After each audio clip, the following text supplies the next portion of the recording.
Have you heard the legend of old McClandon, who battled the bulls of the bank single-handed,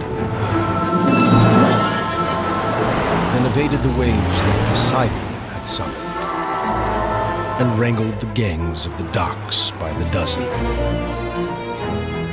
McClandon beat Roy the Destroyer with ease, and brought all the Razorback rogues to their knees. McClandon braved roadways where most men won't wander, to rescue the runaways from the headmaster's monster.